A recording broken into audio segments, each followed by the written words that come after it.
Bapak Ibu, mari kita kembali kepada tema kita tentang hidup perkawinan.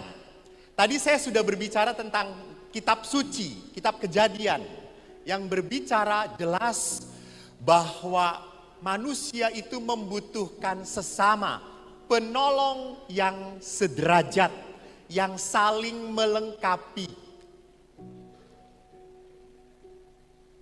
Sekarang saya akan berbicara tentang janji perkawinan. Bapak Ibu masih ingat janji perkawinan? Mungkin lupa ya, karena seumur hidup cuma sekali. Saya berkali-kali mendengarkan. Saya sendiri belum pernah berjanji. Dan dalam janji perkawinan, seringkali saya melihat wajah-wajah yang penuh haru, saling menatap. Saya, Konstantius Eko Wahyu,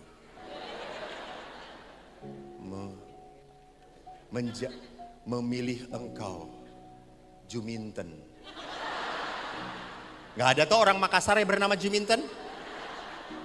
Menjadi istri saya. Lihat, dikatakan saya berjanji untuk setia mengabdikan diri kepadamu. Di dalam untung dan malang, di waktu sehat dan sakit. Saya mau mengasihimu dan menghormati engkau sepanjang hidup saya. Apa enggak gagah itu? Apa enggak hebat? Janjinya mengerikan. Sekarang apa artinya?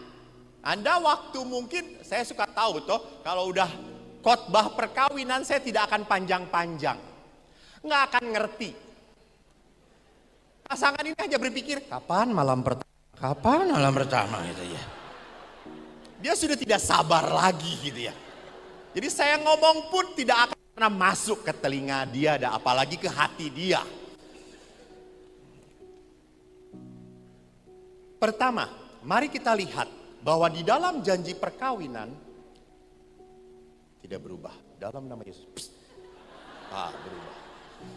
Saya memilih engkau. Saya memilih titik-titik engkau menjadi istri saya.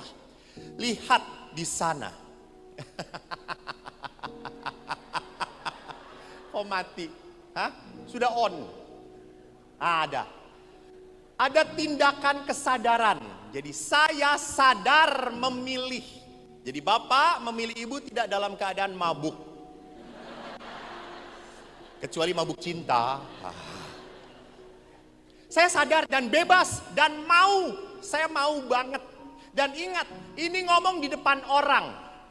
Kalau bahasa kerennya dia mengatakan, ini punya gue. Lu gak boleh nyentuh. Lu itu N. Ini bahasa perkawinan prokemnya gitu ya.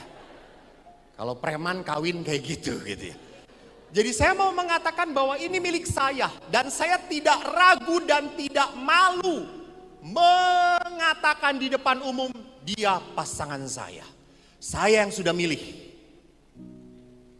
Tapi setelah perkawinan, berapa banyak suami dan istri suka malu melihat memperkenalkan pasangannya. Kalau lihat bapak-bapak, Pak mana ibu? Tuh di pojok, tuh. Yang mana Pak? Tuh yang paling gendut, tuh. Lihat. Saya itu kan berkali-kali mau memberkati perkawinan. Kalau orang sudah datang kepada saya penyelidikan kanonik, calon itu pegangan ketemu gitu. Saya liatin, lepasin lagi gitu ya. Kata saya pegang saja enggak apa-apa. Oh boleh Romo, boleh, just pegang. Lalu duduk, pada saat saya tanya, mana teks perkawinannya? Lalu perempuannya berkata, aduh lupa, di mobil Romo. Gitu. Lalu yang laki-lakinya, tenang, saya ambil aja. Wow, gue mau kawin kalau kayak gini.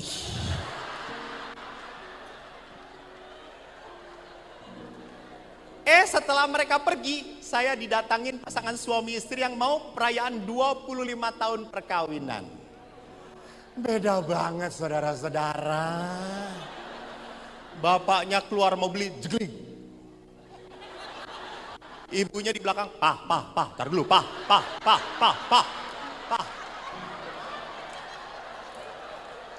Lalu saya tanya, Pak, mana ibu? Tuh di belakang, lama kalau jalan, lama dia mah. Lihat.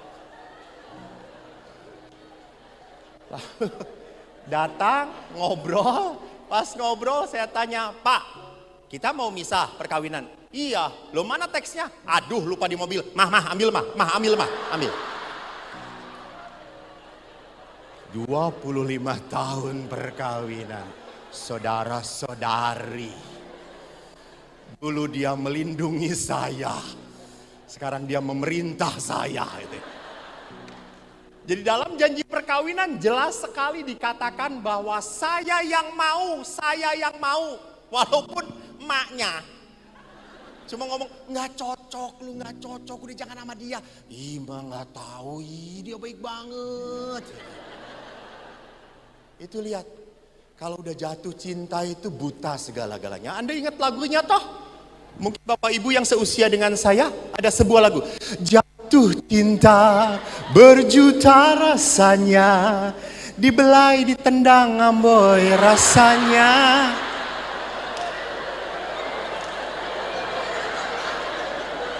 Loh, Bu, waktu pacaran Anda keinjek pasangan Anda, marah? Enggak lah, keinjek, sorry, enggak apa-apa. Pada saat keinjek kau, hatiku makin berdebar-debar. Itu pacaran. Coba 25 tahun keinjek, matamu di mana?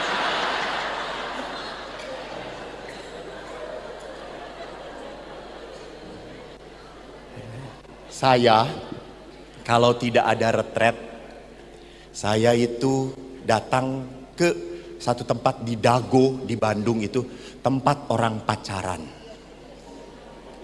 Saya senang melihat orang berpacaran. Kenapa? Karena waktu pacaran laki-laki itu ngomongnya edan, kayak pujangga. Dan wanita bego banget. Mau aja dibohongin gitu ya.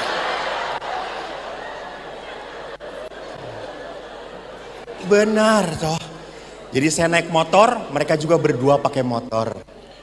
Lalu berdiri sambil berpegangan. Saya karena sendirian pegang knalpot motor. Sama-sama anget kata gue.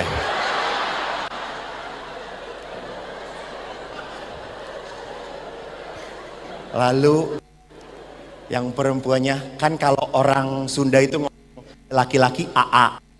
Kalau perempuan,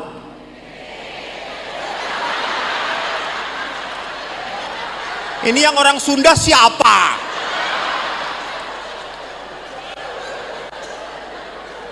Bukan teteh. Teteh. Pakai H.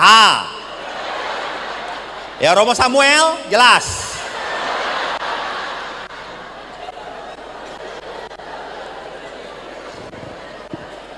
Lalu yang perempuannya AA, indah ya indah tuh kan kita berdua. Serasa dunia ini milik kita. AA, lihat di atas banyak sekali bintangnya. Iya teteh, banyak banget ya. Tapi lebih banyak bintang yang di sisiku. Saya cuma buah.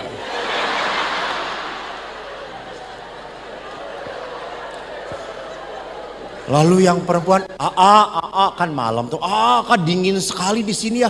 Teteh kedinginan, iya ini pakai jaket, gitu ya. Pakai aja sama teteh, nanti kedinginan, kan bersama teteh selalu ada kehangatan. Dan itu perempuan, kelihatan bodohnya ini. Lalu jaketnya dipakein sama laki-lakinya, teteh. Apa Ih, punggung teteh aneh ya. Ih, mah ngeliat-liat punggung saya. Iya kan saya pakai jaket untuk teteh, lalu ngeliat punggung teteh. Kenapa? Apa anehnya? Iya, masa ada malaikat tidak ada sayapnya? Perempuan gitu kan langsung, I believe I can fly. Nanti cobain Pak, malam-malam cobain. Mama, punggung mama aneh. Ya. Kenapa? Banyak panunya.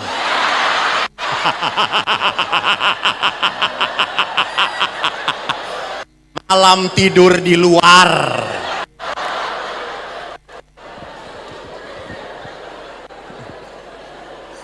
Jadi saudaraku yang terkasih, lihat bahwa di dalam perkawinan adalah sebuah tindakan kemauan. Saya mau bahwa engkau menjadi milik saya, menjadi bagian hidup saya.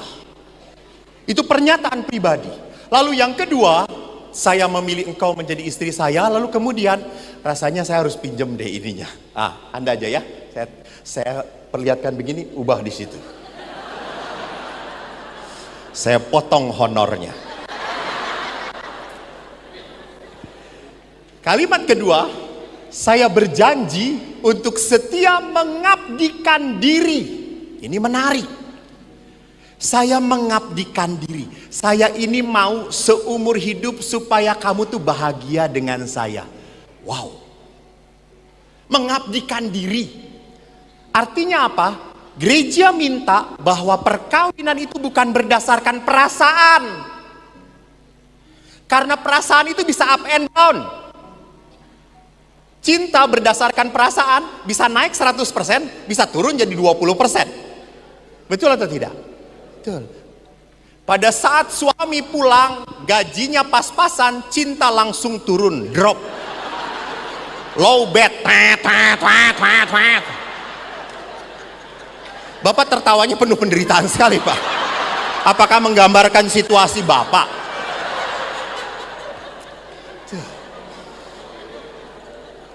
Tapi kalau suami pulang membawa bonus banyak, itu cintanya langsung 100%, naik full. I love you full. Karena berdasarkan perasaan. Jadi cinta yang dimaui oleh gereja adalah cinta berdasarkan komitmen, janji. Saya akan setia kepadamu. Menarik, di dalam untung dan malang, di waktu sehat dan sakit, di waktu langsing dan langseng. Jadi ibu-ibu ingat, Anda besar pun tetap suami tidak bisa tukar casing lagi. Terima apa adanya. Dan ingat, bagus banget. Sehat dan sakit. Artinya apa? Bapak ini mau sehat, mau sakit tidak akan ditinggalkan oleh istri. Hebat Pak. Kita pastor masih bisa khotbah, masih bisa melayani, diterima umat, nggak bisa apa-apa lagi. Pastor. Panti jompo, pastor, panti jompo.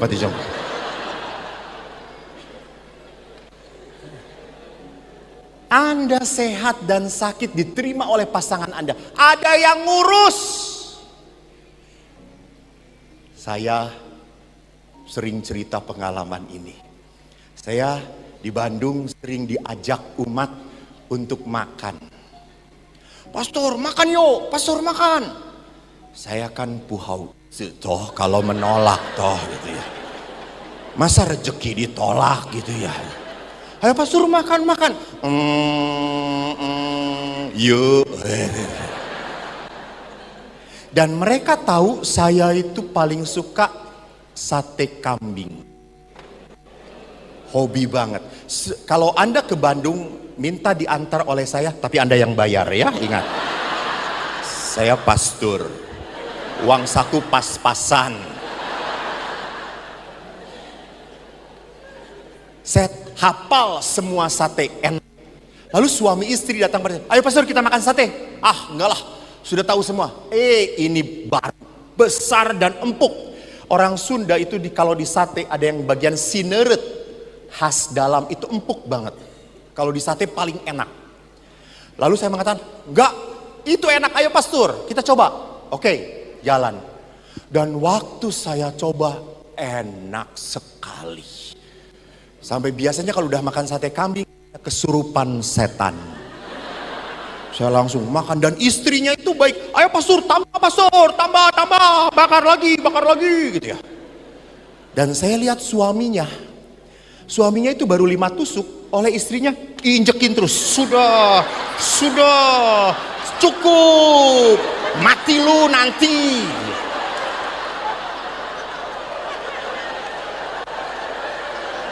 Jadi habis 5 tusuk tuh dia cuma bitingnya gini.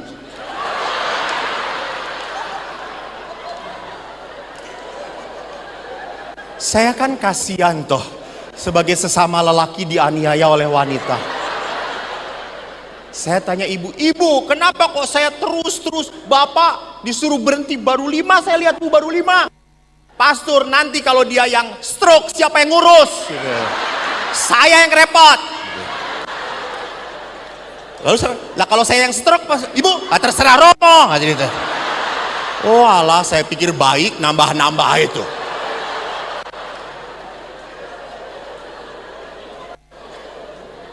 Akhirnya saya ngomong, cukup sudah. Saya berkata cukup setelah 25 tusuk.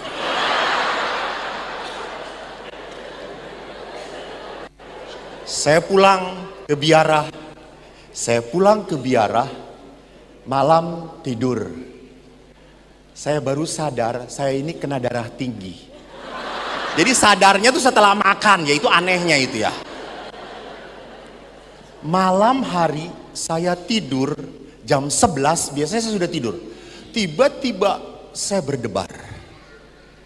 Lalu saya tensi, bawahnya 120, atasnya saya tidak mau kasih tahu. Tinggi banget. Waduh, kata saya deg-degan. Jujur, saya takut mati. Saya berkata, Tuhan, jangan sekarang Tuhan. Saya pastor muda lah.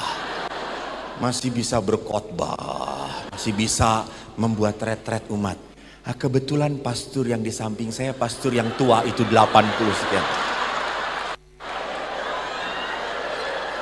Lalu saya ngomong, Tuhan kalau malam hari ini kau akan mencabut yang sana saja. Dia sudah tua Tuhan.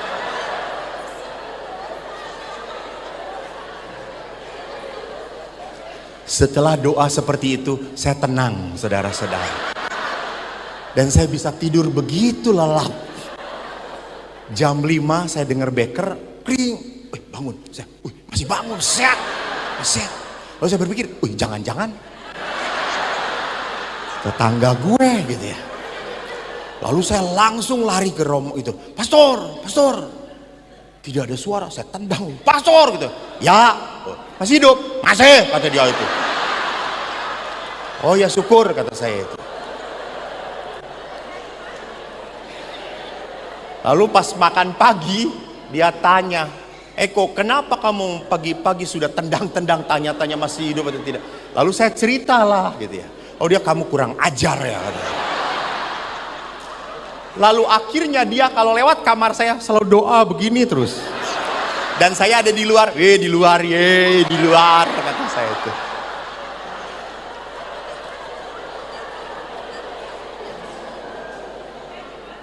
Jadi Bapak Ibu, apa yang saya mau katakan, ingat perkawinan walaupun Anda sehat, sakit, walaupun Anda bahkan berubah karakternya, pasangan tidak pernah akan meninggalkan engkau. Walaupun bisnis Anda hancur, pasangan tetap bersama engkau. Itu janji perkawinan.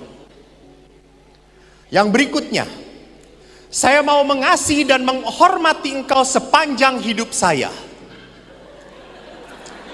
Ini gak perlu pakai ini lagi, Pak.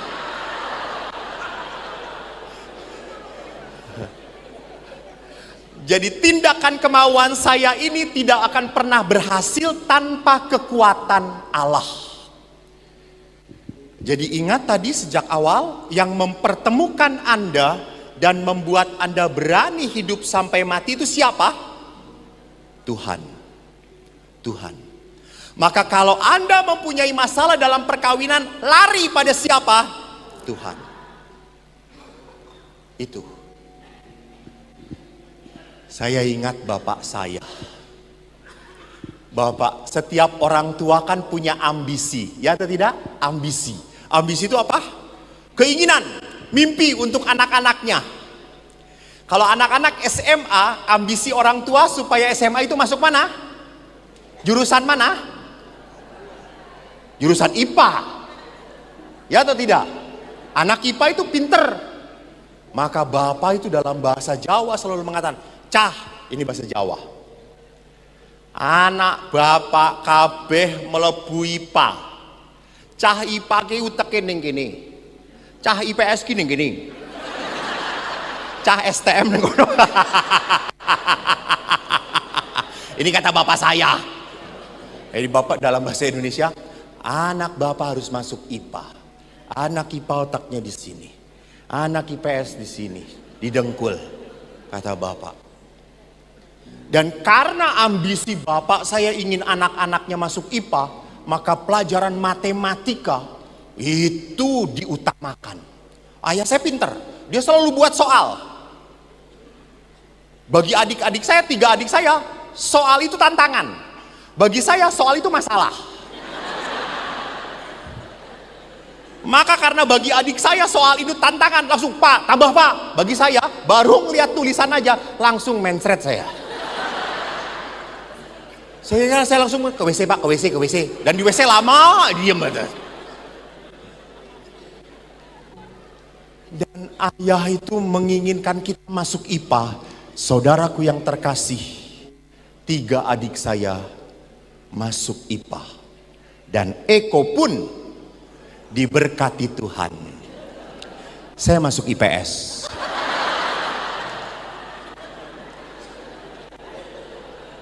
Lalu saya menulis surat pada ayah waktu di seminari. Ayah, saya masuk IPS. Dan ayah tidak pernah membalas. Dan saya sangat percaya otak saya didengkul. Kenapa? Karena kalau saya tidak bisa apa-apa, saya berlutut dan berdoa kepada Tuhan.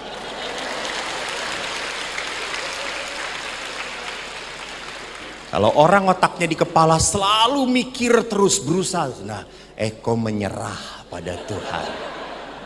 Maka karena saya otaknya didengkul, ditanya, suka lama menjawabnya. Karena prosesnya jauh sekali saudara-saudara.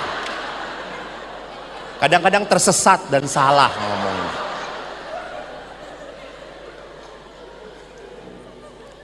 Saya tidak pernah menyesal dilahirkan sebagai anak bodoh. Enggak. Saya bahkan bahagia.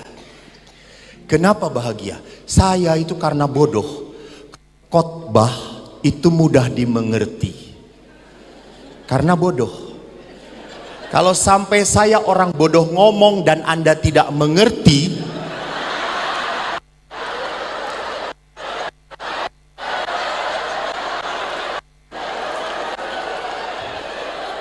you know, saya di sini, Anda di telapak kaki itu tadi.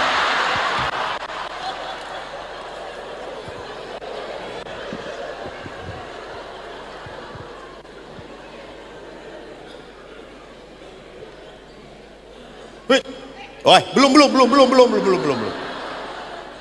Oleh karena itu, jadi lihat di sini. Seorang imam pun sama. Seorang imam pada saat dia menjadi imam harus punya hubungan akrab dengan Tuhan. Anda pun harusnya demikian, mencari kekuatan Tuhan. Maka ibu-ibu nanti malam coba ya, terapkan resep saya. Anda mau ibu-ibu supaya mencintai suami Anda? Mau? Oke, gampang.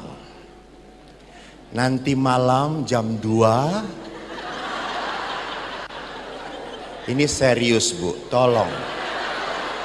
Ibu ini tidak ada iman pada saya, Pak. Jam 2 pagi bangun. Lihat, ya, lihat suami tidur, lucu sekali.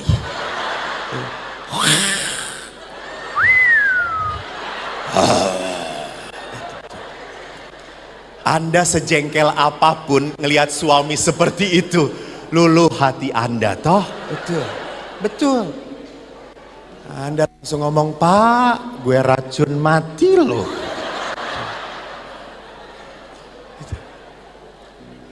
Dan Anda mungkin berkata, Tuhan, apakah ini titipanmu?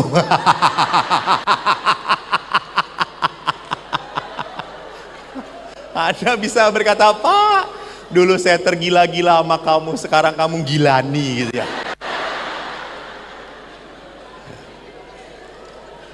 Loh, wanita itu sekeras apapun, sesakit apapun, tapi kalau melihat suaminya menderita, tetap akan jatuh hati. Tetap. Itu wanita. Karena wanita banyak sekali hatinya dibuat sungguh dari hati Allah, hati Tuhan. Mudah tergerak. Yang lihat lagi bahwa dikatakan mencari kekuatan dari Tuhan. Karena apa? Karena saya sudah dipersatukan oleh Tuhan. Maka yang bisa menguatkan saya hanya Tuhan. Gak bisa Anda jalan sendirian. Berat perkawinan itu. Berat. Waktu pacaran semua ditutup-tutupi. Setelah menikah, kentut pun sembarangan. Iya toh. Pas makan bread di sana sini. Apalagi atas 50, semua klep dol.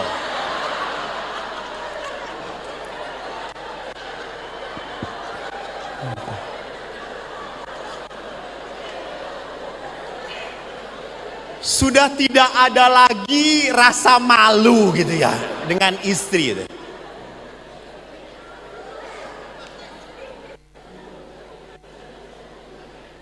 Maka kalau perjalanan perkawinan tanpa menghadirkan Tuhan akan menjadi berat. Ada seorang ibu datang kepada saya, punya masalah dengan anaknya. Mamanya ingin anaknya masuk kedokteran. Anaknya ingin masuk seni rupa ITB. Kata mamanya itu, kamu mau jadi apa, tukang pelukis di Malioboro? Tapi memang anaknya tuh pinter, bagus lukisannya. Tapi mamanya, kamu bisa masuk kedokteran Unpad, bagus banget. Anaknya memang pinter. Dan anaknya ngotot, nggak mau. Lalu konsultasi dengan saya, di depan saya berkelahi, ribut. Suaminya cuma diem aja begini.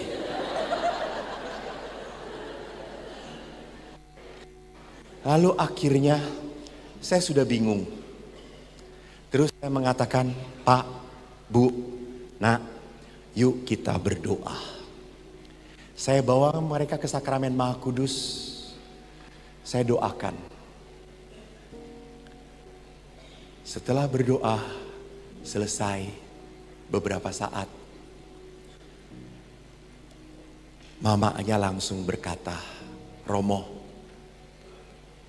saya mengerti anak saya. Saya tetap ingin anak saya masuk kedokteran.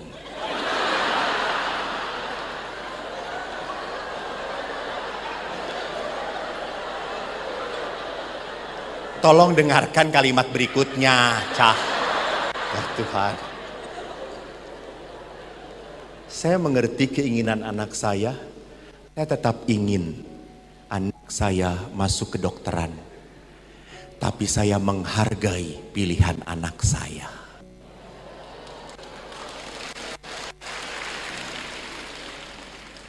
Jadi umumnya diskusi malah menambah masalah kadang-kadang. Karena semua orang berpijak pada sisi merasa benar. Contoh saja yang gampang. Nah, ini dia. Ibu, apa warna buku ini? Hah? Putih, menurut saya merah.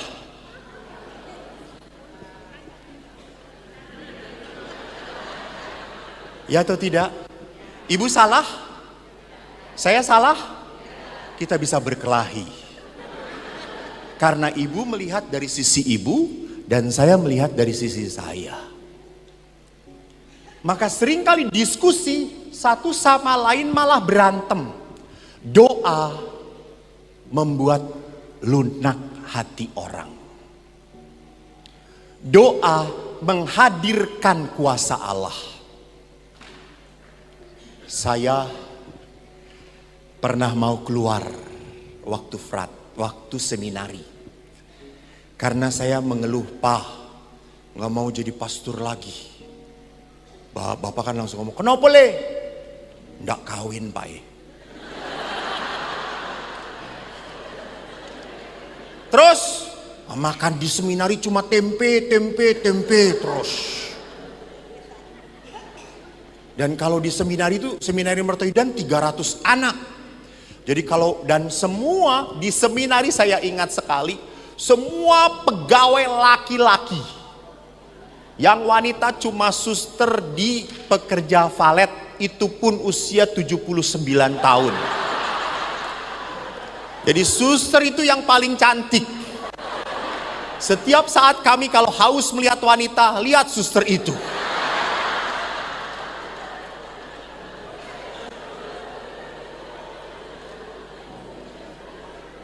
Lalu yang masak itu karena laki semua, kangkung itu main masak. Lalu dia mengaduk seperti ini. Itu keringat masuk sekalian. Saya mengatakan makan udah nggak enak, tidur hanya dikasih papan dengan tikar. Saya enggak mau jadi pastor. Lalu bapak saya hanya mengatakan dalam bahasa Indonesia, nah yang mau jadi promo itu kamu. Kamu udah enggak tertarik, kamu pulang, kamu tetap anak saya. Saya pulang, tapi barang saya belum saya ambil, diberi kesempatan. Saya pulang, tiba-tiba pagi sekitar jam 1 saya kok ingin kencing. Semua sudah tidur.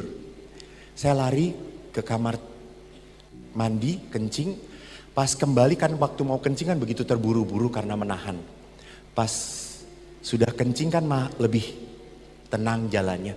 Saya tiba-tiba melihat ada hordeng, di balik hordeng itu ruang tamu kita. Kok lihat ada api kecil dan ada orang yang mendengung berbunyi seperti berdoa. Saya intip, saya lihat ayah saya. Rupanya ayah saya walaupun keras, ayah saya punya devosi kepada Bunda Maria. Beliau sedang berlutut di depan patung Bunda Maria dan lilin. Dan saya masih ingat doanya. Ya Tuhan, kalau Engkau menghendaki anak saya menjadi imam, pakailah. Kalau Engkau tidak berkenan, biarkan dia tetap bisa melayanimu. Anda tahu, besoknya saya ngomong kepada ayah, ayah, saya tetap mau jadi imam. Karena saya percaya, saya punya ayah yang mendoakan saya. Lihat Bapak Ibu, kekuatan doa. Kekuatan doa. Jadi Bapak Paus Benediktus pun mengatakan perkawinan harus senantiasa mencari kekuatan dalam perayaan Ekaristi dan dalam perayaan rekonsiliasi, pengampunan, mengampuni. Ya, hadir. Oh.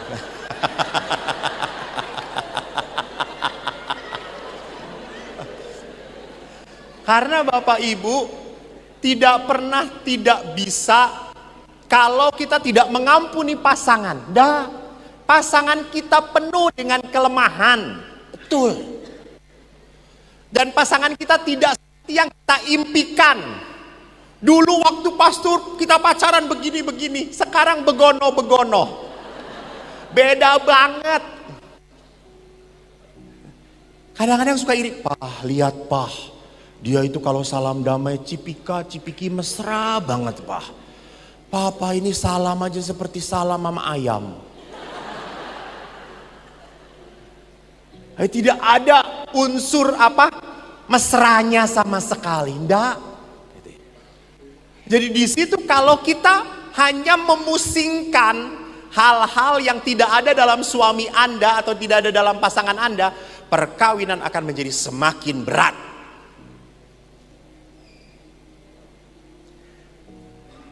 Berikutnya. Salah. Berikutnya.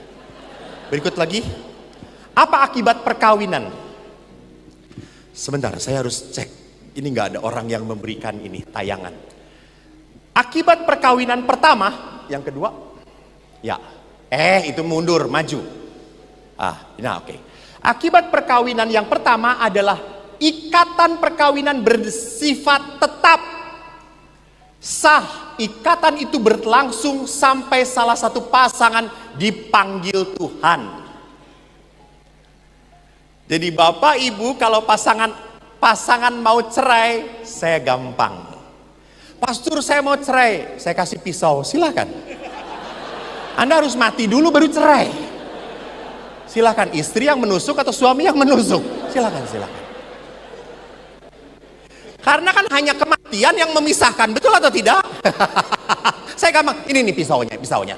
Pastor tidak mau jadi saksi kematian gitu ya. Hanya kematian yang bisa memisahkan. Tidak bisa apapun. Dan yang kedua, perkawinan itu eksklusif. Artinya apa? Satu pria dan satu wanita. Jadi tolong ibu-ibu, kalau Anda sudah menikah dengan suami, jagalah hubungan dengan teman laki-laki yang lain. Juga suami. Karena suami-suami sekarang senangnya apa? Reuni.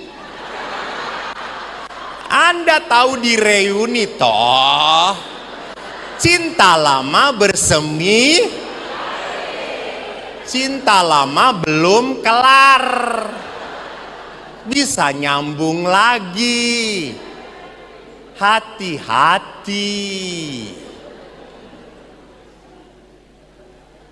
Jadi hargai perasaan istri Anda, hargai. Juga sama, karena apa? Eksklusif itu artinya apa? Saya tahu sumber kebahagiaan saya adalah pasangan saya, titik. Bahkan hobi pun jangan pernah menghilangkan cinta Anda dengan istri Anda, dengan pasangan Anda. Anda suka motor, dielus motor terus. Istri tidak pernah dielus. Maka lihat jadinya seperti apa, bakpao.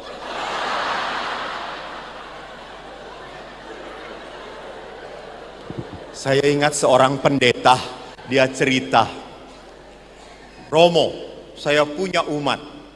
Umat saya ini senang sekali memelihara burung. Burungnya itu perkutut.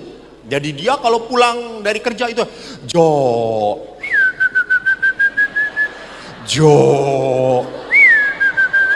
apik Jo. Pagi bangun pagi pakai sarung, Jo. Sampai suara sarungnya melorot itu, Jo. Istrinya ndak pernah disapa sedikit pun. Jengkel hati istri, iri karena burung lebih diperhatikan daripada dia. Maka suatu hari bapaknya ini keluar kota dan ngomong kepada istrinya, "Mah, tolong ya pelihara burung. Aku mau pergi dulu keluar kota." "Siap, Pi." "Oke." Papinya pergi. Besoknya dia tahu kebiasaan suaminya, besok selalu burungnya ini dimandikan. Dia 10 burung semprot pakai selang. Modar kabeh. Mati semuanya. Lalu dia taruh lagi di sangkarnya, diemin. 3 hari kemudian suaminya datang. "Jo." Oh nggak ada bunyi. "Jo." Lalu dia angkat. "Wih, mati." Dia lihat yang lain, mati semuanya. Langsung dia, "Mami, kenapa ini burung semua mati?" Lalu istrinya dengan tenang datang, "Papi, sewaktu perkawinan, saya berjanji hanya untuk memelihara 1 burung saja."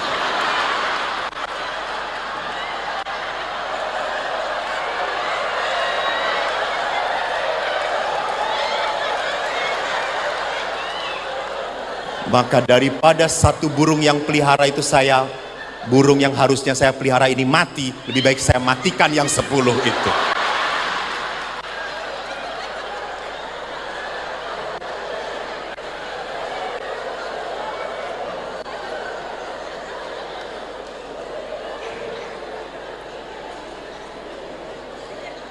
Punya burung, Bu? Jangan kita bahas, jangan kita bahas.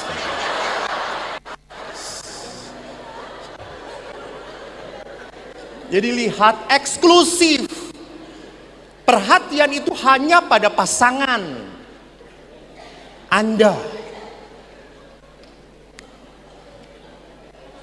Akibat yang kedua, ini menarik. Bahwa perkawinan itu menghadirkan sakramen. Sakramen itu adalah tanda dan jalan Tuhan memberkati Anda. Jadi kalau Anda mau diberkati, setialah dengan hidup perkawinan. Susahnya kalau relasi suami istri tidak rukun, masalah kecil pun akan hancur. Tapi kalau relasi suami istri ini kuat, masalah sebesar apapun tetap tahan. Jadi kuncinya adalah apa? Kesetiaan. Sakramen, tanda dan jalan Tuhan untuk memberkati. Ada sebuah cerita dari Tiongkok. Saya tuh pernah ke Cina, ke Tianmensan, Beijing, diajak umat gratis, malah dikasih uang saku. Romo Samuel belum pernah? Ya, itu bedanya antara pastor Jawa dengan Makassar. Pindahlah. Langsung besok akan ada yang mengajak. Ngajak jalan-jalan di Taman Karebosi. Lalu sebuah cerita Cina ini, orang Cina kan percaya sekali dengan dewa-dewa. Dia akan memelihara dewa dengan bentuk patungnya itu. Lalu ada 3 dewa mau masuk rumah. Lalu si mamanya ini langsung ngomong, dewa, masuklah, masuk. Lalu 3 dewa ini, maaf, kami tidak bisa datang masuk tiga-tiganya. Oh, kenapa?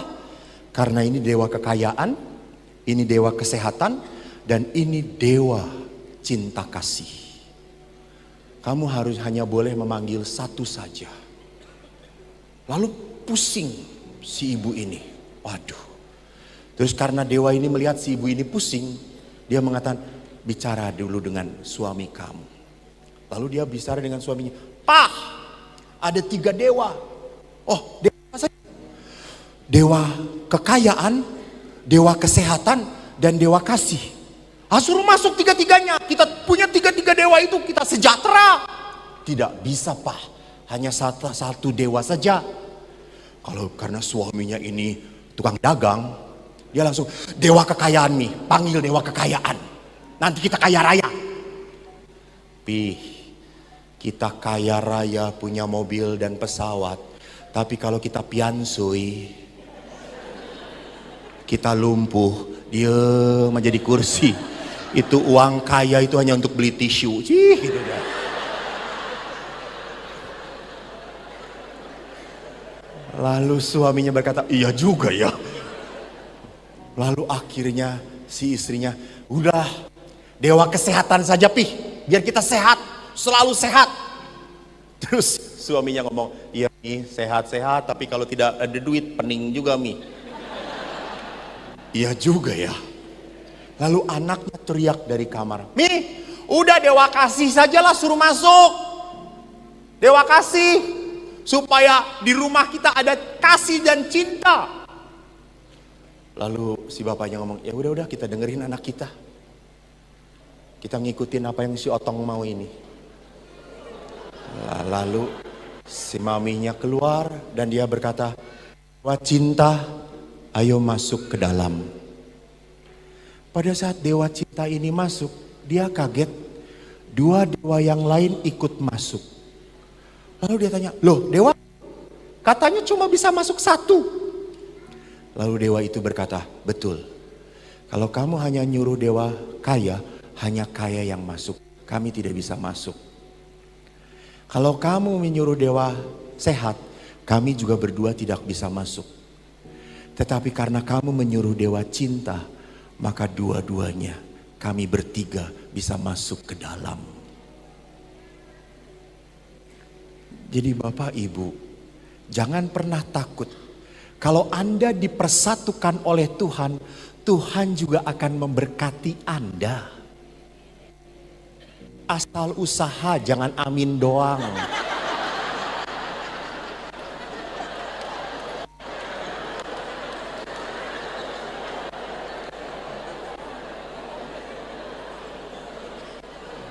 Coba usahanya dengan iman. Saya itu pernah, saya jujur, kalau Sulu memberkati tempat usaha, pas tolong berkatin toko baru saya tanya, Pak, Bapak yakin gak toko ini akan membawa keuntungan? Ya gimana nanti Romo, saya gak akan berkatin. Gak mau, tidak punya kepercayaan. Ngapain buka usaha kalau gak percaya? Tapi kalau Bapak ini mengatakan, Romo dalam nama Tuhan dan bersama Tuhan pasti berkat akan mengalir dalam rumah saya berkati. Kalau Anda minta pemberkatan tanpa iman, lalu Anda pasang kucing-kucingan,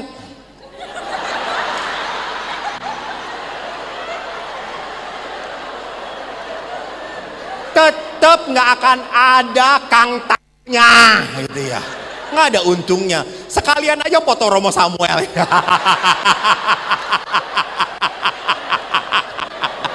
Tenang Romo, nanti amplop kita bagi dua. Tenang. Romo amplopnya saya isinya, oke?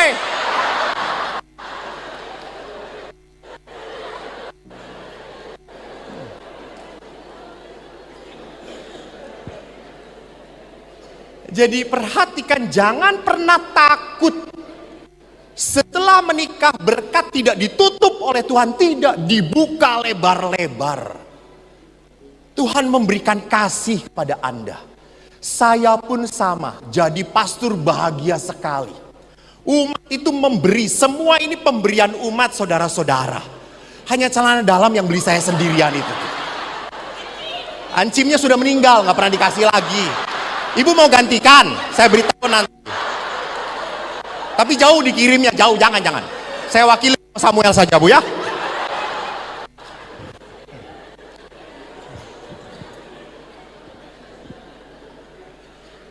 Jadi sakramen, harus tahu sakramen itu bukan hanya tanda, tetapi sarana Tuhan memberkati ada kita. Jadi sakramen perkawinan sekali lagi dan berkali-kali akan saya katakan, ini adalah tempat Tuhan untuk memberkati Anda. Tuhan itu, Ibu sudah menikah? Ya. Bukan kelihatan belum nikah, kelihatan gak pernah nikah gitu ya. Bapak, sebelum menikah, apakah bahagia atau tidak? Lalu kenapa nikah dengan yang kayak gini? Ya, bagus, tepuk tangan. Dia mengatakan, saya lebih bahagia hidup dengan dia. Kalau saya tidak. Karena panggilan. Artinya apa? Tuhan memberikan kasih itu pada hati Bapak. Tahu Tuhan bagaimana cara membahagiakan Bapak? Ya menghadirkan pasangannya. Coba Bapak Ibu, ibu-ibu. Sekarang ibu-ibu jawab, jujur. Ya. Siapa yang merasa ibu-ibu angkat tangan? Yang tinggi lah. Kenapa tidak mau mengakui status Anda? Siapa yang sudah menikah dan pernah menikah? Nah gitu dong, turunkan. Siapa yang berharap masih bisa menikah? Romo Samuel, jangan angkat tangan. Kita senasib Romo. Ibu-ibu saya tanya. Bu, jujur ya, jujur. Ngomong spontan langsung, seperti apa yang dipikirkan? Lebih berat mana Bu? Ditinggalkan, wafat, meninggal oleh pasangan hidup atau oleh orang tua Anda? Keras? Lihat, wanita lebih berat ditinggalkan oleh pasangan hidup. Betul. Padahal dulu dia bukan siapa-siapa. Benar atau tidak? Sekarang para pria. Karena pria ini jawabannya suka aneh. Kita dengarkan. Pria jujur. Tidak jujur besok bisul.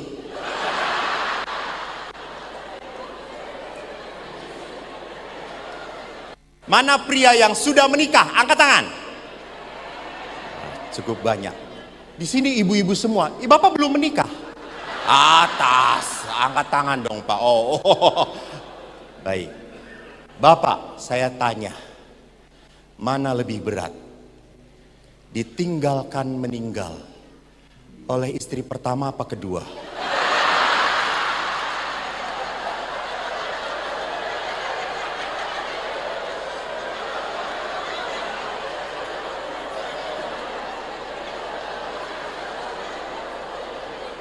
Hebat, saya tidak mendengarkan jawaban. Itu artinya Anda mempunyai suami yang setia. Tepuk tangan untuk suami Anda.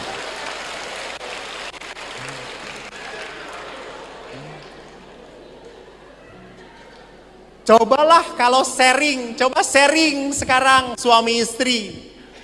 Karena maaf ya, kematian itu bukan hindari kematian, siapapun akan menghadapi. Dan maaf, kematian itu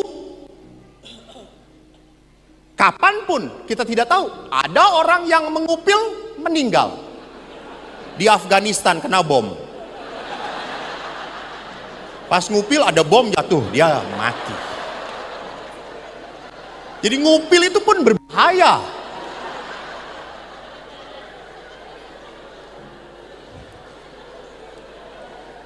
Ini nggak pernah baca berita ya.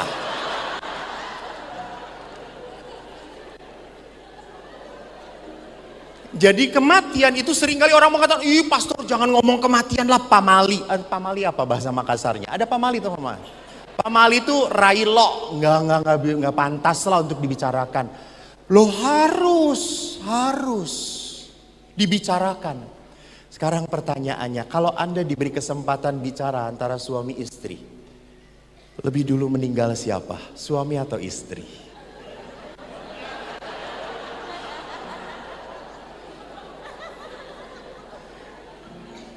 Kalau istri akan berkata apa? Ini pasangannya tuh? Bukan. Kok malu mengingat pasangannya? Kalau ibu-ibu biasanya akan ngomong apa? Suami duluan yang mati. 15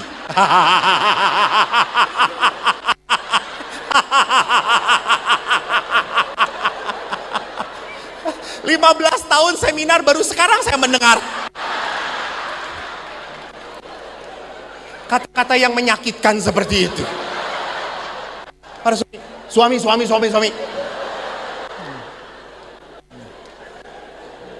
Kalau saya di Jawa itu umumnya para wanita berkata, ih saya dulu saja pastor, saya nggak tahan ditinggalkan suami. Itu. Kalau para suami, ya istri nggak apa-apa duluan, nggak apa-apa.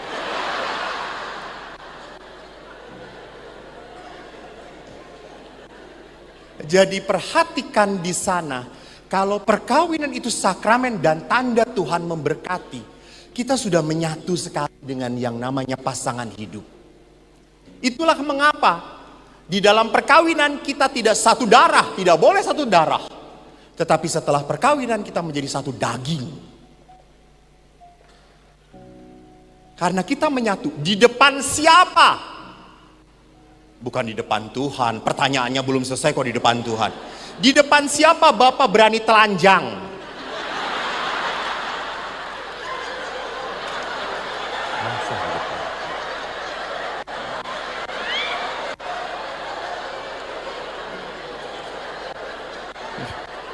Maksudnya di depan Tuhan. Kurang ajar sekali Bapak ini. Ada devosi kerahiman ilahi Tuhan Yesus sedang memberkati. Bapak telanjang, itu kurang ajar namanya.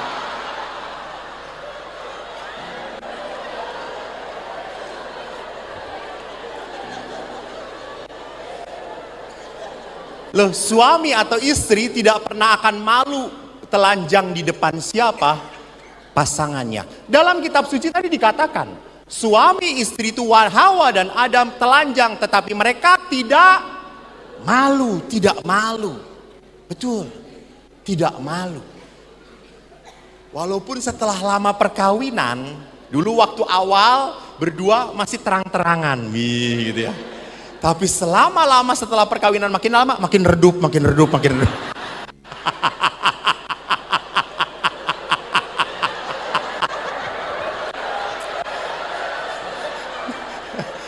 Mi, ini apa? Ini untuk memanjat gitu. Samcan di sini gitu.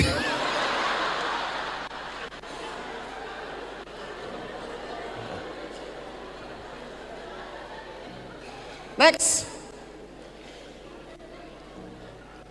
Oke. Suami sebagai kepala keluarga tidak harus ditafsirkan bahwa suami sebagai penentu segala-galanya. Ya. Suami mungkin berkata, "Pastor, suami ini kepala keluarga." Betul, Pak. Tapi jangan lupa istri leher keluarga. Ya. Kepala nggak akan nengok kalau leher nggak nengok.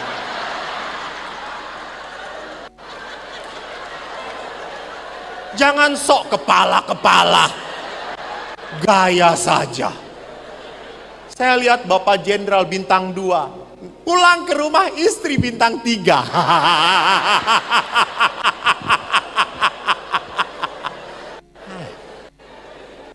Saya ini di Bandung bergaul dengan orang-orang Harley. Saya senang naik motor. Lalu kalau orang-orang ahli Harley kan kebanyakan ditato tuh.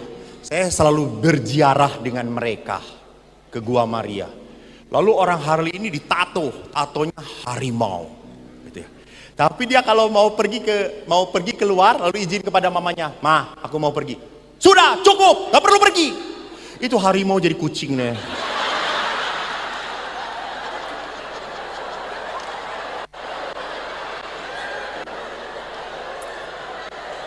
Anda tahu leher kalau sudah ngomong diem kepala. Istri ngomong, "Lu pergi, Harley gua bakar." Ya, nggak ada. Langsung suaminya telepon, "Romo, saya nggak bisa ikut." "Kenapa, Pak?" "Komandan tidak ada izin mengizinkan." Lalu saya jawab, 86, siap meluncur.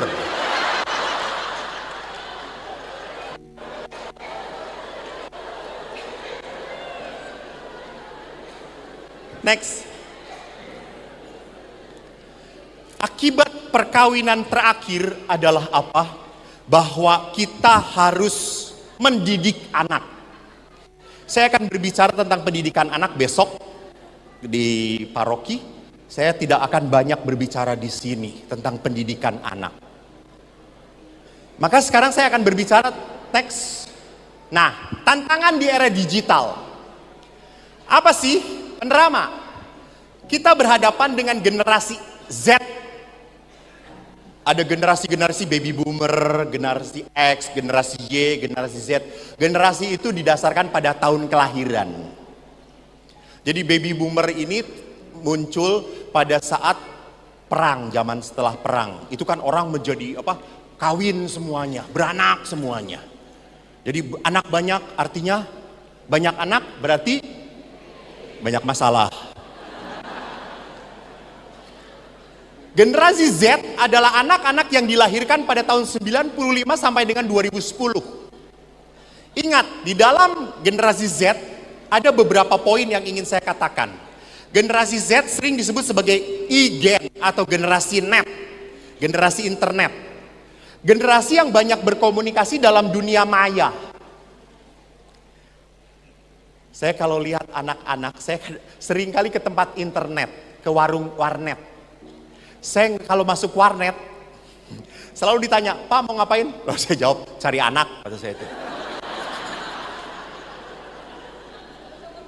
Karena kan wajah saya kan seperti wajah tentara gitu ya. Lalu mereka pikir saya sibuk gitu. Lalu lihat, kalau sudah lihat anak-anak sedang main game, wah langsung. Kalau udah levelnya bagus, mereka seperti jagoan. Lalu kadang-kadang saya ngetes, anak ini jagoan. Main gamenya hebat. Sampai jalan begini. Lalu saya blok gitu. Lalu dia ngomong, maaf pak, lu jagoan di dunia maya. Di dunia nyata cupu lu. Hanya anak-anak sekarang begitu hebat di dunia maya. Tetapi di kenyataan mudah putus asa.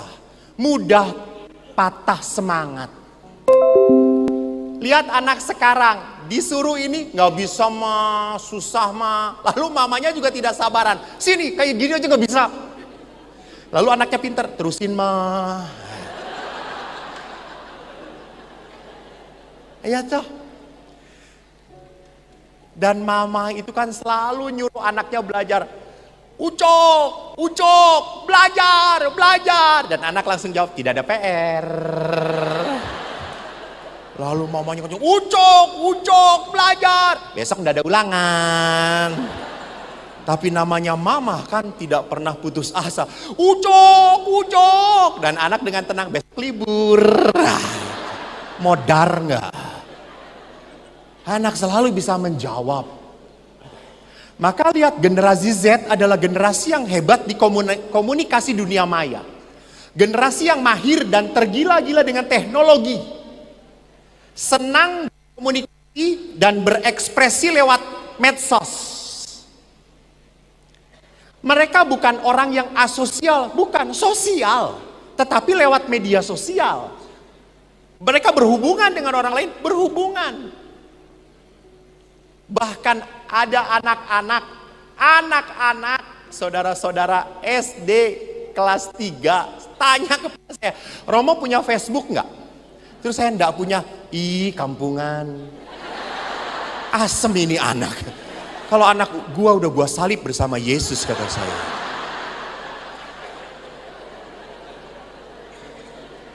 Anak kelas 3, Facebook. Mereka berkata followernya banyak banget. Ya iya, foto lu imut-imut, kata saya, anak-anak gitu ya. Jadi perhatikan di sana, anak-anak pun sudah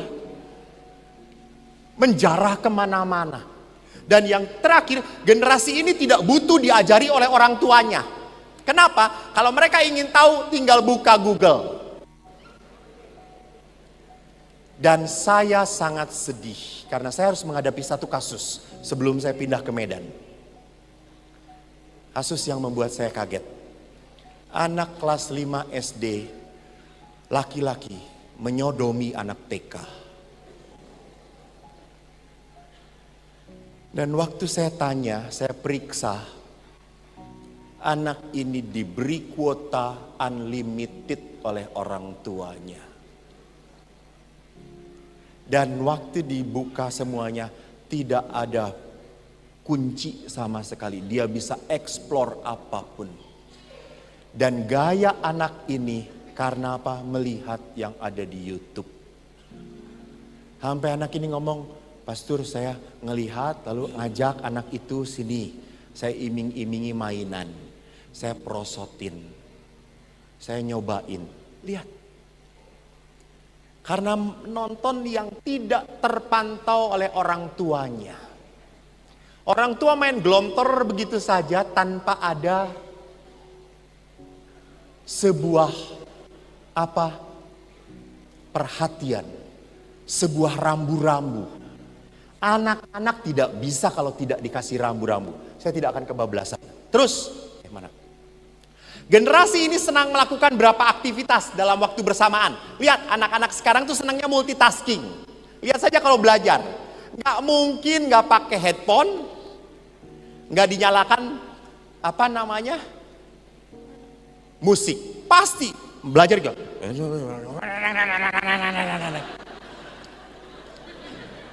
Nonton TV, semua nyala. Itu anak sekarang. Saya kalau lihat anak belajar itu setengah jam, halaman 5 aja terus dari tadi. Multitasking semua dilakukan. Maka orang tua pun karena apa? Ngobrol pun sama nih. Pak pergi nggak? Nggak. Kemana? Nggak tahu. Di mana? Dengan siapa? Nggak tahu. Udah. Karena semua dilakukan bersama-sama. Itu gaya anak Gen Z. Kenapa sampai seperti itu? Karena mereka ingin semuanya tidak rumit, tidak mau bertele-tele, inginnya cepat. Maka anak Gen Z cenderung kurang berkomunikasi secara verbal. Karena orang tua pun, maaf, anak SMP, kamu SMP? SMA. Kalau punya masalah, bicara dengan orang tua atau dengan teman? Lebih senang mana? Dengan teman, betul atau tidak? Ya. Karena dengan orang tua nggak level. Karena kalau ngomong dengan mama, mama itu isinya satu, perintah, larangan, mengungkit-ngungkit kesalahan masa lalu. Dan yang terakhir, kalau malah merembet. Pernah ada anak yang cerita, Romo, mama itu sedang marah pada Cici. Cici itu dibentakin, lalu saya pulang sekolah, lalu saya sapa, hei mama, langsung mama, ini juga sama. Apaan sih? Dia tanya, kenapa Romo kok saya dimarahin? Because you are the right man on the wrong time, kata saya itu.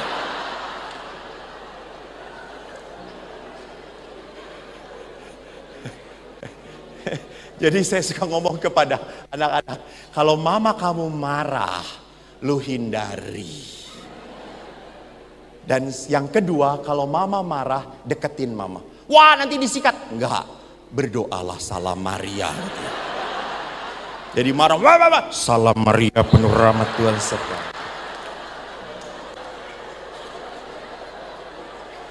Coba lakukan ya nanti ya. Anak Gen Z akan bingung kalau lowbat dan tidak ada sinyal. Ibu-ibu juga sama toh.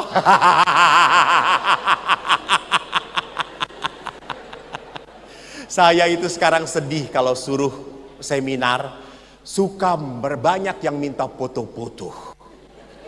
Dan kalau ibu foto-foto itu main desek-desek saja gitu. Semua disentuhkan pada saya.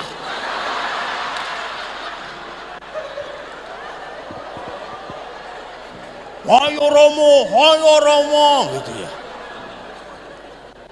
Saya itu kan imam. Saya ingat tadi ada teman saya di Filipina. Saya sekolah di Filipina, konseling keluarga. Dan teman-teman saya di Filipina itu cantik-cantik. Orang Filipina kalau yang asli lalu keturunan Spanyol, mancung dan cantik. Dan mereka kalau ketemu imam, itu cipika-cipiki dan erat serta padat.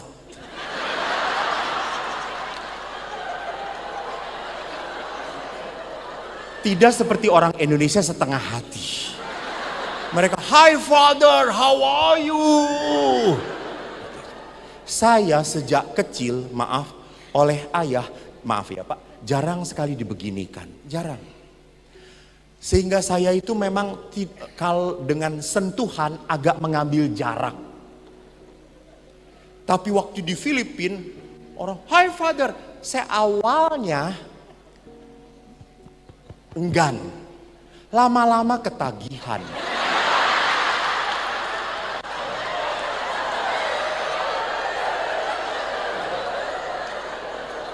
Normal nggak Pak? Terima kasih, terima kasih.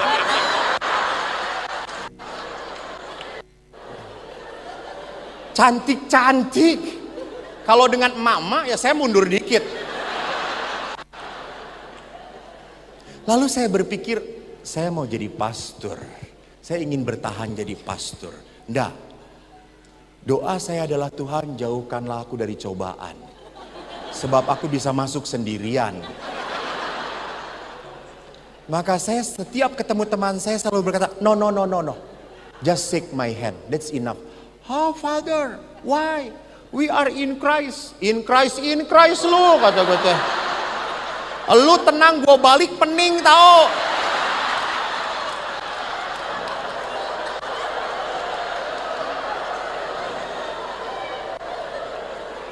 Ya bagi ibu itu gak ngefek, bagi gue ngefek. Maka saya itu ingin menyelamatkan panggilan saya. Jadi enough, shake my hand, enough. Are you homo? No, I'm okay. No, I'm okay.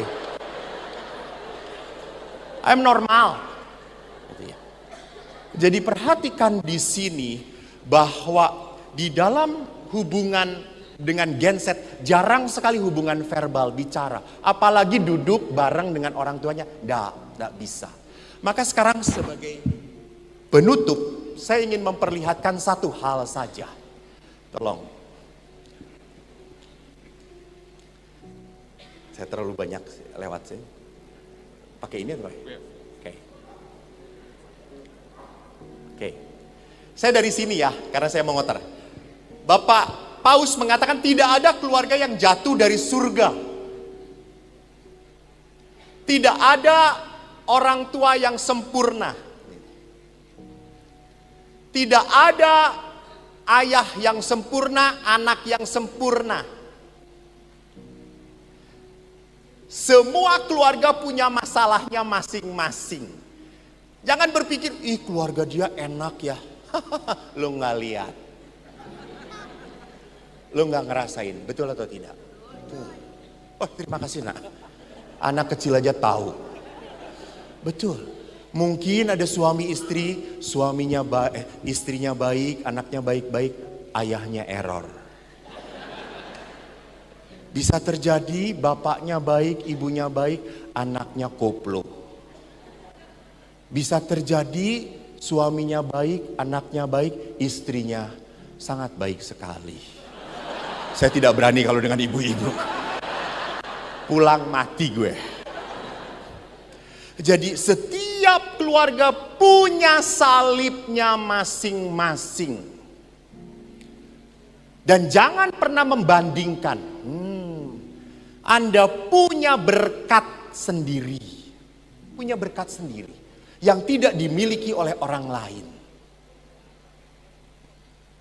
Saya,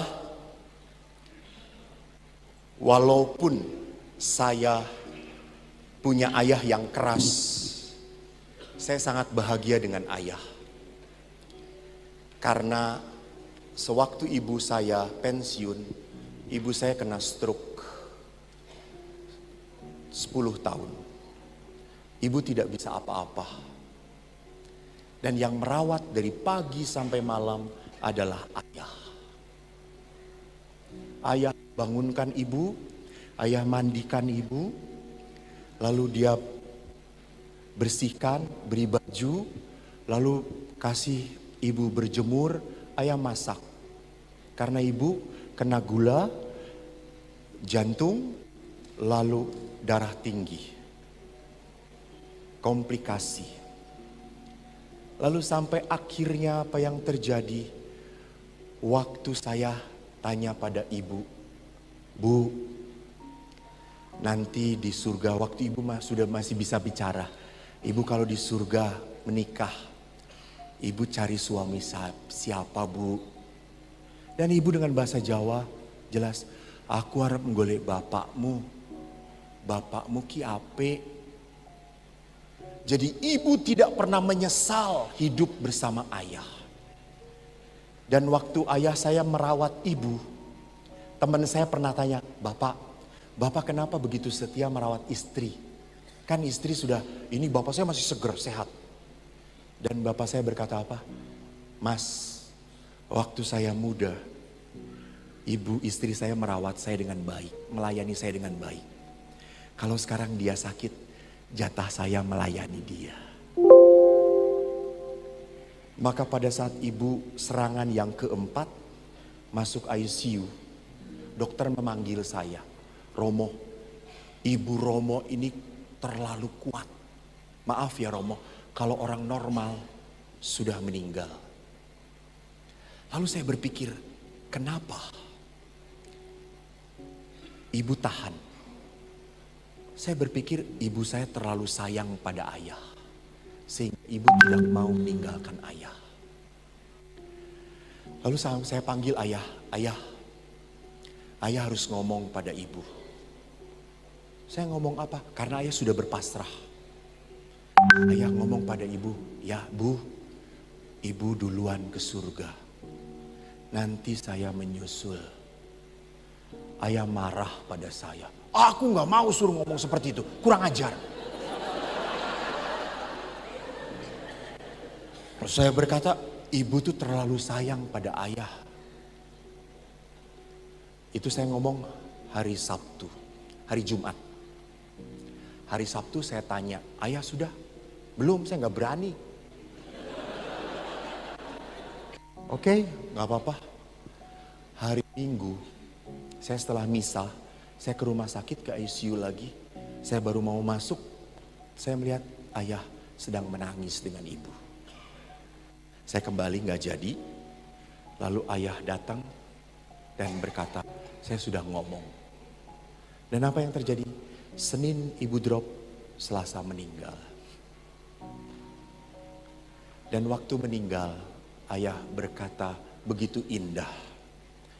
Ayah berkata, saya bahagia. Ibumu tidak sakit lagi. Sekarang saya yang sakit. Karena saya ditinggalkan orang yang saya sayangi. Bahkan waktu kita mau berdoa untuk ibu 1000 hari, saya telepon ayah. Ayah sudah pindah waktu itu ke Jawa Tengah. Ayah, bagaimana? Sehat? Ayah berkata, saya sehat. Tapi sekarang ayah aneh kok. Kenapa Pak? Sekarang kalau bangun, saya tidak bisa menyentuh ibu kamu lagi. Lihat di sini, perkawinan yang membawa berkat. Karena ayah tahu, kalau pasangan saya sakit, ini jatah saya untuk setia pada janji saya. Saya akan tunjukkan kepada Tuhan bahwa Engkau memberkati dia melalui saya. Bapak Ibu yang terkasih, malam ini saya akan mengajak Anda untuk merasakan urapan Tuhan. Saya membawa air suci, saya akan doakan Anda. Ingat, kuasa Allah besar sekali. Boleh saya cerita satu cerita lagi? Masih tahan? Saya itu cukup laku memberi retret untuk orang yang bisu tuli juga. Karena saya ngomongnya jelas. Ada orang bisu tuli, mereka mengatakan, Romo, kita seneng kalau retret dengan Romo. Kenapa? Bibirnya jelas. Kayak si tukul, kurang ajar kata saya itu. Kamu ini udah cacat aja masih bisa menghina kata saya.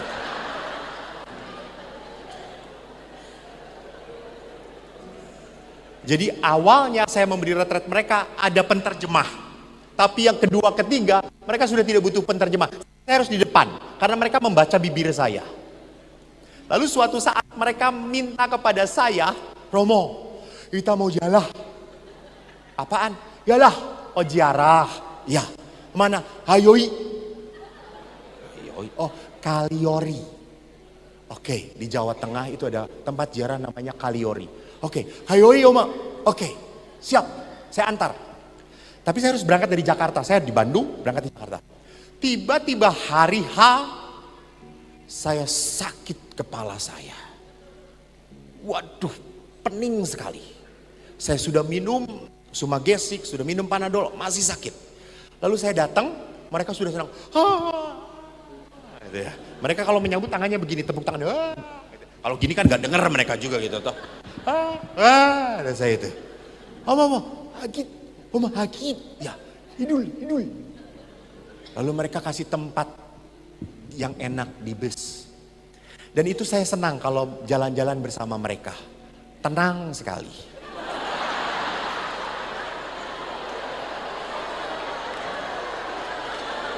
Emangnya saya salah?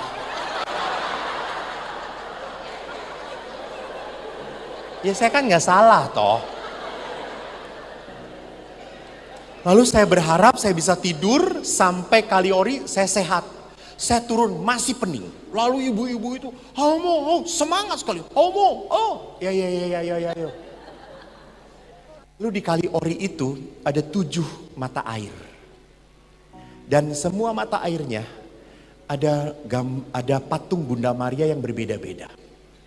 Lalu mereka karena sudah duluan, mereka ngantri. 1, 2, 3. Banyak banget ngantri gitu ya. Saya mau ambil air juga karena saya semalaman kan lengket. Saya mau cuma cuci muka. Saya mau ini ngantri ngapain panjang? Cari aja yang kosong. Lalu ibu-ibu, oleh. Ih kenapa? Oh anti, 1, 2, 3, anti. Alah kata saya, cuma mau cuci muka. Dosa. Aduh kata gue ini. Kata saya, lalu saya teriak, baru sekarang pastor diatur sama umat, kata saya. Tapi berhubung mereka nggak dengar, ya mereka diem aja gitu ya. Lalu saya ngantri. Dan mereka juga kurang ajar. Tidak nyuruh ke depan saya. Lalu mereka ngomong, sesama umat. Iya, kata saya itu. Lalu ngantrilah. Ambil air. Mereka berdoa, saya ambil air. Kedua, saya masih ngantri. Ketiga kan kesel lama-lama saya. Udahlah, kata saya itu. Selesai. Lalu ibu ini, ulang, huju. Cukup, saya cuma mau oleh, sah. Alah, kata saya itu. Akhirnya saya ngantri saudara-saudara sampai 7. Selesai itu kita berdoa, saya misa. Setelah misa saya doa pribadi. Mereka masih berdoa. Lalu si ibu tadi dekat dengan saya. Makasih. Kenapa bu? Saya datang banyak masalah, berat, sedih. Saya ambil air, saya doa, sukacita, terbebas Romo. Terima kasih.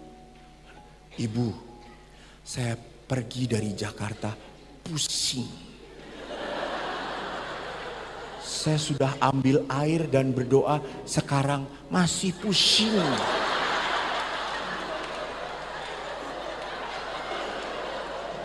Lalu ibu itu berkata, Romo kurang iman. Aduh.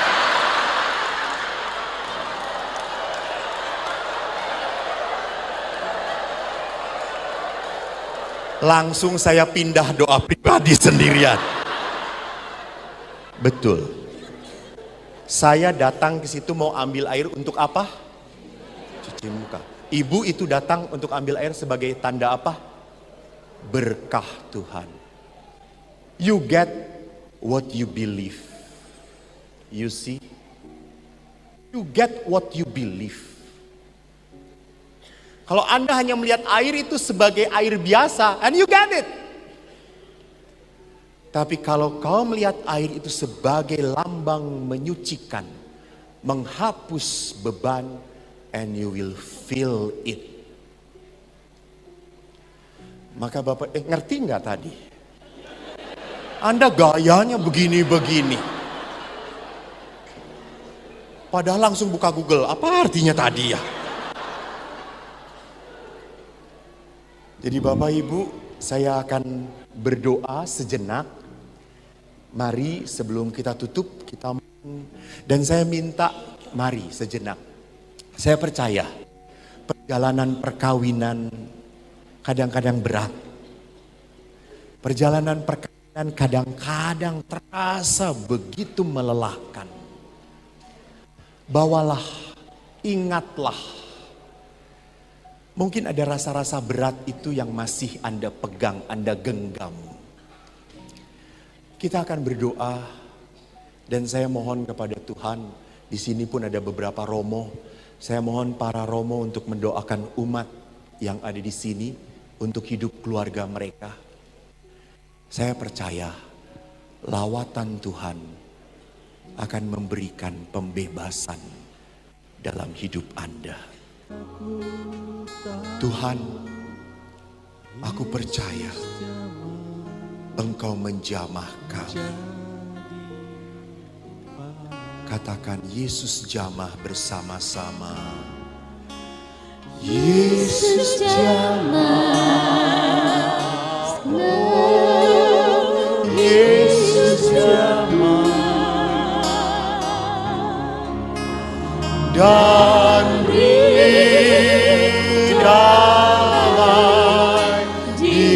hatiku.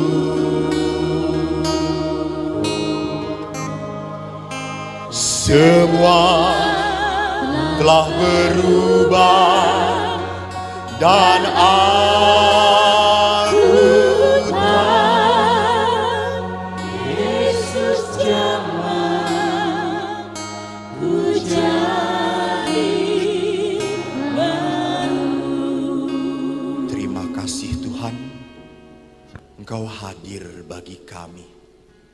Kau tunjukkan kepada kami kuasa pengampunan-Mu. Kau tunjukkan kepada kami bahwa kasih itu lebih besar daripada kebencian. Bapa, berkatilah anak-anak-Mu ini. Limpahkanlah rahmat-Mu atas keluarga anak-anak-Mu ini. Tuhan bersamamu. Saudara sekalian, keluarga Anda, anak-anak Anda, usaha Anda dibimbing, diberkati oleh Allah yang Maha Kuasa, Bapa dan Putra dan Roh Kudus.